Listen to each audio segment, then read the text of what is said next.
So the most prevalent of all of the disabilities that exist in school, this the thing that statistically more students will experience is a communication disorder.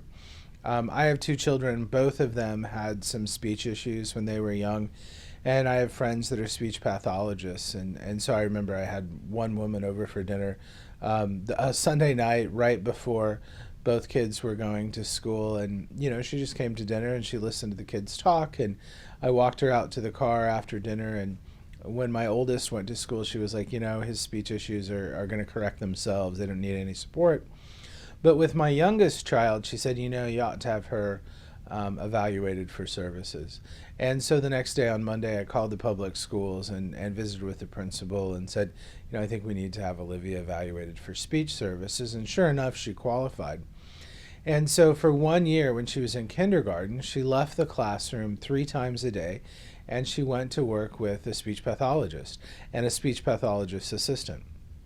And she had some consonant blending and a little omission in her speech. And over the course of that year, they worked together to correct those things. And at the end of the year, she was ready to be done with those services. So for speech, it's much more like a clinical service than it is an educational service. And we really do need a speech pathologist to deliver those services. And not all Catholic schools have a speech pathologist. So again, this could be an opportunity to network with our public schools so that those kiddos can get speech services.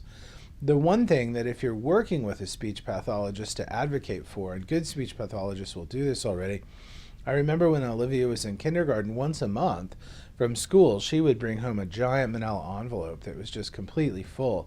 And it was all the activities that the speech pathologist was working with Olivia on over the course of the month, right? So they were going to meet 12 times, 3 times a week, 4 weeks. And so all of the resources, all of the materials, everything that was being done in that speech pathologist's office was made available to Olivia's parents and to her teacher. And so that meant on nights and weekends, we looked at speech as homework. And the thing about speech services, and for a lot of speech issues, not all of them, for a lot of them, kids have learned how to pronounce words incorrectly, and it really becomes the path of least resistance. When I play music, I taught myself for a long time, and so I have some bad habits that when I finally sought out a music teacher, he had to work out of me. And it's kind of the same thing for some speech issues with kids. And so it's a good idea for the speech path, the classroom teacher, and the parents to be on the same page, because if the speech pathologist is only spending an hour with the child a week, think about that person spent less than 36 hours with my daughter over the course of a school year. And so it was the classroom teacher and the parents who could also then influence her speech. And so when she said words the sort of lazy way, we could correct her and make her say them again. And so that support's necessary. So if we've got students in your classes who are getting speech services, maybe from a private therapist or through the public school, engaging with them and find out what they're working on so you can support that work in your classroom is really the biggest hurdle. Most kids are done with speech services in a year or two, maybe 3.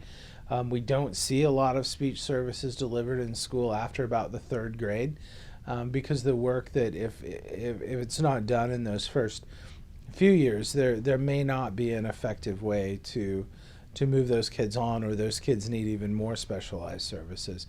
So this is early schooling years, and anything that we can do to support the work of that therapist in our classrooms and help parents to do that at home is really going to have the biggest impact on the kids in our classrooms.